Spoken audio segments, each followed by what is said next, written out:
ಶ್ರೀಚಕ್ರದ ಮಹತ್ವ ಇದ್ರ ಬಗ್ಗೆ ಹೇಳಿ. ಇಡೀ ಬ್ರಹ್ಮಾಂಡವನ್ನು ನಾನು ಒಂದು ಜ್ಯಾಮಿತಿಯ ಮಿತಿ ತಂದ್ರೆ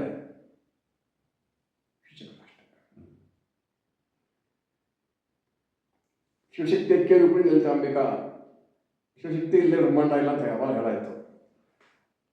ಆ ಎರಡನ್ನೂ ಒಟ್ಟಿಗೆ ತಂದ್ರೆ ಏನಾಗ್ಬೋದು, ಅದು ಶ್ರೀಚಕ್ರ. ಅದಕ್ಕೆ ಮಹತ್ವ ಏನು ಹೇಳಿ ನಾನು, ಬ್ರಹ್ಮಾಂಡವನ್ನ ಜ್ಯಾಮಿತಿಯ ಮಿತಿಯಲ್ಲಿ ಅರ್ಥ ಮಾಡಿಕೊಳ್ಳುವ ಪ್ರಯತ್ನ ಅಂತ ಹೇಳಿದ್ರೆ ಮುಗಿತಸ್ತ ನನಗೆ.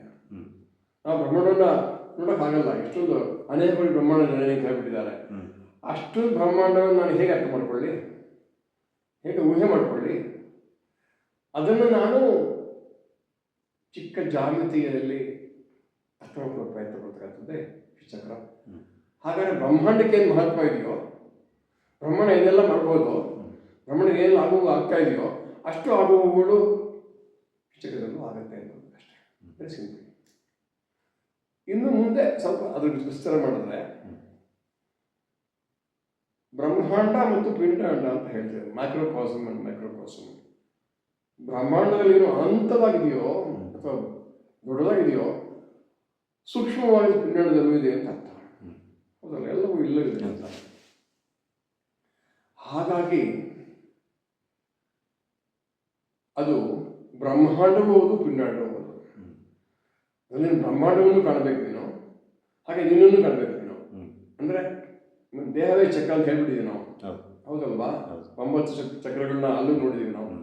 ಇಲ್ಲಿ ಚಕ್ರಗಳು ಇವೆ, ಅಲ್ಲೂ ಅದನ್ನು ನೋಡಿದೀವಿ ಅಲ್ವಾ? ಹಾಗಾಗಿ ಅಲ್ಲಿ ಬ್ರಹ್ಮಾಂಡವೂ ಇದೆ, ಪಿಂಡಾಂಡವೂ ಇದೆ.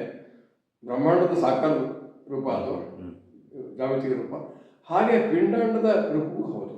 ಚಿಕ್ಕದಲ್ಲಿ ನಾನು ಈಗಲೇ ಹೇಳ್ತಾ ಇಲ್ಲ, ಭಾವನಾ ಪ್ರಶ್ನೆ ಬಗ್ಗೆ ಮಾಡ್ತಿದ್ದೆ.